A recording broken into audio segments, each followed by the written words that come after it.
안녕하세요. 민글라바시. aku kebiasaan di art masih coffee sign လေးရောင်းနေဖြစ်ပါတယ်ဒီမှာဆိုလို့ရှိရင် Gavel Roof ပေါ့နော်ဒီနားမှာ coffee sign ကြီးအများကြီးရှိတယ်အဲ့ထဲမှာဒီ Gavel Roof ဒီကိုကြိုက်တယ်ပေါ့နော်အဲ့ဒါဆိုသူကလုံးဝဟို roof ဆိုတဲ့ vibe လေးကိုရတယ်ပြီးတော့အလိုဝင်ချင်းမှာဆိုလို့ရှိရင်ဒီမှာသူကကိုယ့်ရဲ့ဒီဆိုင်လေးကိုသဘောကျတာလေကျဲတာထက်ကိုလေကျဲတာထက်ကိုသူကလုံးဖို့ကိုယ့်ရဲ့ဝါသနာပါရလုံးဖို့အတွက်နေရာလေးအများကြီးရှိရပေါ့နော်boost လေးအများကြီးထားပြီးထားတာဥပမာစာဖတ်ဝါသနာပါတဲ့သူတွေဆိုလို့ရှိရင်ဒီကောင်တာမှာထိုင်ပြီးတော့စာအုပ်တွေဖတ်လို့ရတယ်ကွာစာအုပ်တွေဖတ်ပြီးတော့ coffee တောက်ပေါ့နော်အေးစစ်စစ်စာဖတ်ရှင်နေရတယ်ဒီမှာမုတ်တွေကလည်းအစုံရှိရပေါ့နော်ဆိုတော့ဒီ안되네 괜찮아အဲ့တော့ဒီမှာဆိုလို့ရှိရင်သူကဒီ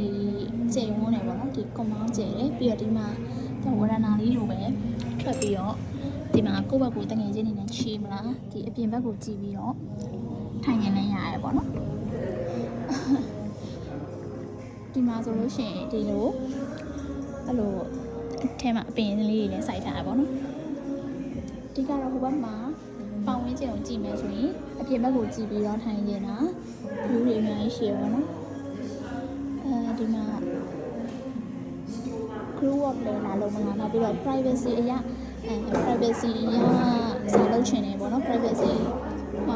အရာသုံးချင်တာမျိုး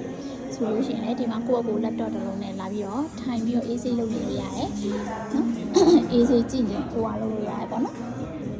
စာလုပ်တာပြီးဂိမ်းဆော့တာပဲပြီးရတယ်ဒီဘက်မှာသွားပြီးသွားရင်ဒီဘက်ကျွန်မစိုက်တဲ့နေရာလေးကဒီနားလေးပေါ့နော်ဒီနားလေးကရုံးခန်းလေးနဲ့တူတယ်ပေါ့နော်ဒီနားလေးကကျတော့ရုံးခန်း style လေးနဲ့တူတယ်ဆိုတော့ဒီဘက်မှာဆိုလဲအပင်လေးရှိမယ်နော်ဒီဘက်မှာဒီလိုလေးပါဆိုတော့ဒီဘက်မှာလည်းအပြင်ကိုသူကထွက်လို့ရတယ်ရဲ့သူကလုံးဝ rooftop style ပေါ့နော်ဒီဘက်ဆိုလို့ရှိရင်ညဘက်ဆိုရင်တော့ပိုလှပါနော်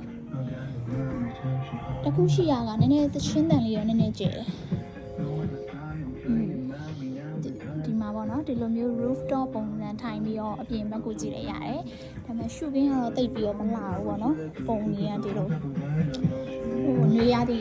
မရောက်သေးရလဲပါတယ်ပေါ့နော်စောင်းရဒီကုန်ကန်လေးဆိုတော့အပင်တွေကလည်းမလှသေးဘူးဆိုတော့အခုကတော့ဒီထဲမှာပဲနေရာရွေးထားရပေါ့နော်ဆိုတော့ဒီနားလေးမှာထိုင်ပါမယ်ဆိုတော့